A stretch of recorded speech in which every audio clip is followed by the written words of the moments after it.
अल्हम्दुलिल्लाहि रब्बिल आलमीन वस्सलातु वस्सलामु अला सय्यदिल मुरसलीन व आलिहि व अस्हाबिहि अजमईन अम्मा बाद क़ाल अल्लाहु तआला फ़िल क़ुरआनिल मजीद अऊज़ु बिल्लाहि मिनश शैतानिर रजीम बिस्मिल्लाहिर रहमानिर रहीम लक़द मन्नल्लाहु अलल मुअमिनीना इज़ बअसा फ़ीहिम रसूला सदक़ल्लाहु मौलानल अज़ीम व सदक़ रसूलिहिन नबिय्यिल करीम व नहनु अला ज़ालिका लमिनश शाहिदीन वश्शाकिरीन वल्हम्दुलिल्लाहि रब्बिल आलमीन।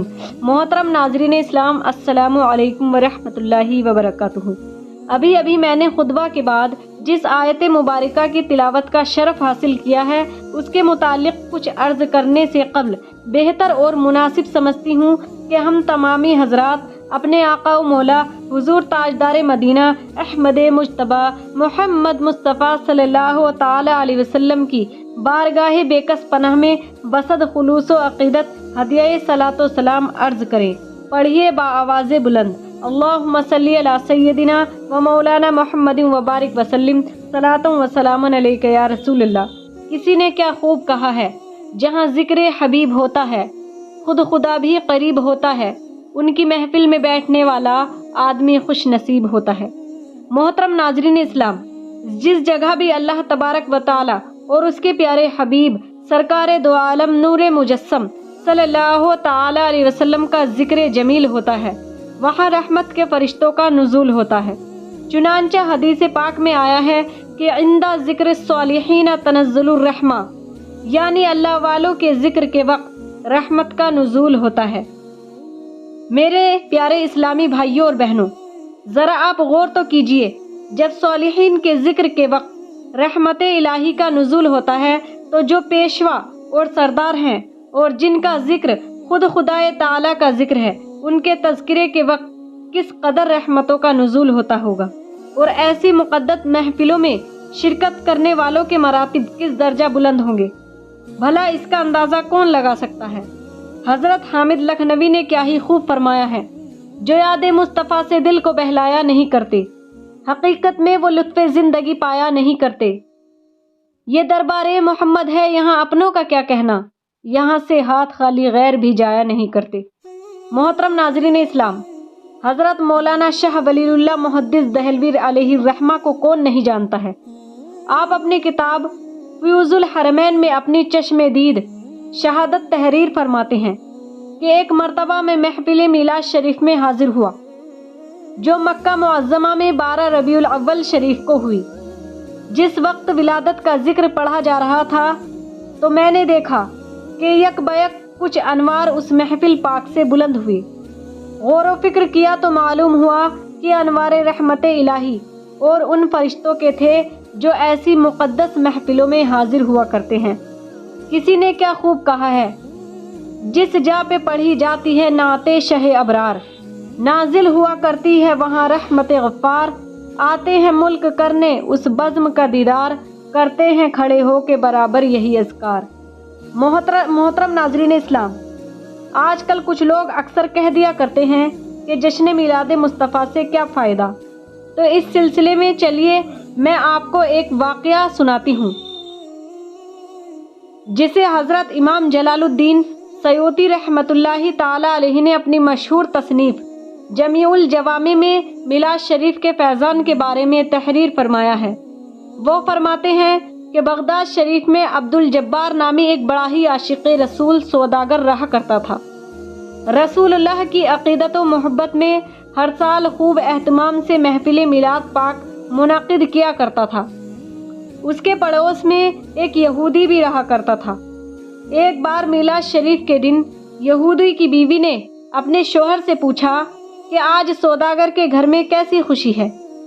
यहूदी ने बताया कि जश्न मिलादुन नबी है। औरत मिलाद पाक के तसव्वुर में सो गई। ख्वाब में देखती है कि सौदागर का मकान नूर से मामूर है। फिर यकायक क्या देखती है कि एक सवारी निहायत शान और शौकत के साथ आई। उस शान और शौकत से के फरिश्तों की फौज और असहाब का लश्कर सभी मौजूद और सबकी ज़ुबान पर सल्ले अला नबीना सल्ले अला मुहम्मदिन सल्ले अला शफीना सल्ले अला मुहम्मदिन का तराना। जिस वक्त साहिबे सवारी रौनक अफरोज़ हुए, सौदागर के जुल्मत कदे का मुकद्दर जाग उठा। تمام گھر آفتاب کے مثل روشن ہو گیا۔ یہودی کی بیوی کہتی ہے کہ میلاد پاک کے ختم ہونے کے بعد وہ بزرگ میرے مکان کی طرف سے روانہ ہوئے تو ان کے ہمراہیوں سے میں نے دریافت کیا کہ کون بزرگ ہیں، تو ایک شخص نے جواب دیا، شمس الضحیٰ یہی تو ہیں، سید کل یہی تو ہیں، بدر الدجا یہی تو ہیں، خضر سبل یہی تو ہیں، جن کو پکارتی ہے خلق صبح و مسا یہی تو ہیں، شافیے ہیں روز حشر کے خیر الورا یہی تو ہیں۔ محترم ناظرین اسلام، جس وقت یہودی کی بیوی نے سرکار کائنات فخر و موجودات احمد مجتبی محمد مصطفیٰ صلی اللہ علیہ وسلم کا مبارک نام سنا تو فرط مسرت اور عقیدت و محبت سے بے قرار ہو گئی اور نہایت ہی ادب و احترام سے سر جھکا کر سلام عرض کیا اور رو کر کہا، اے رسول گرامی وقار، آپ رحمت للعالمین ہیں، میں غیر مذہب ہوں، خدا را مجھے مشرف با اسلام فرما کر اپنے دامن رحمت میں جگہ دیجیے۔ پس سرکار مدینہ صلی اللہ علیہ وسلم نے اس یہودیہ کو کلمہ پڑھا کر دولت ایمان سے سرفراز فرمایا۔ عورت خواب سے بیدار ہوئی، پوری طرح متاثر تھی۔ حضور سرکار دو عالم نور مجسم صلی اللہ علیہ وسلم کا جمال جہاں آرا اس کی نظر میں گردش کر رہا تھا اور اس کا دل عشق و محبت کی نورانیت سے معمور تھا۔ اس نے محفل میلاد پاک کی تیاریاں شروع کر دی۔ تیاریوں کو دیکھ کر یہودی نے دریافت کیا تو اس عورت نے سارا ماجرا بیان کر دیا۔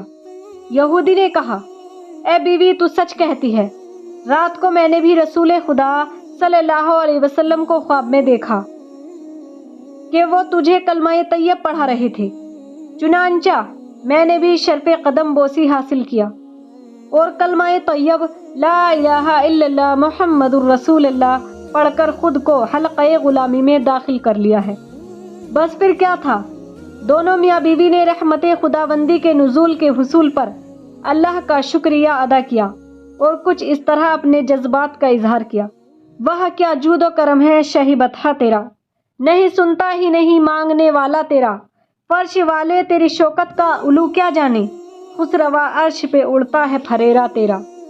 محترم ناظرین اسلام اور معزز سامعین، آپ نے دیکھا کہ محفل میلاد مصطفیٰ سے کتنا فائدہ ہوا۔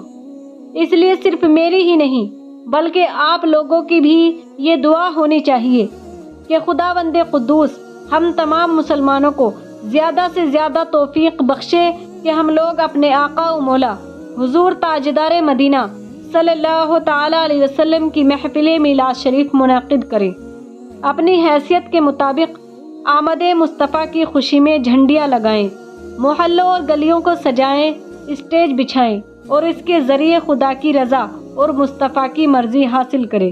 کسی نے کیا خوب کہا ہے، خدا کی ہے رضا بے شک رضا جو مصطفیٰ کی ہے، کہ جو مرضی محمد کی وہی مرضی خدا کی ہے۔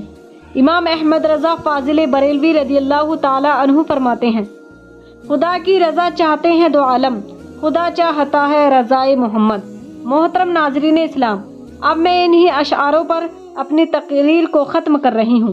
عید میلاد النبی پر خوب خوشیاں کیجئے، رحمت و بخشش کے دن بخشش کا سامہ کیجئے، جن کے صدقے ہیں ہمیں اللہ نے سب کچھ دیا، ان کے نام پاک پر صدقے و دل و جاں کیجئے۔ ان کی آمد حق تعالیٰ کا بڑا احسان ہے، مانیے احسان حق اور شکر احسان کیجئے۔ وما علینا الا البلاغ۔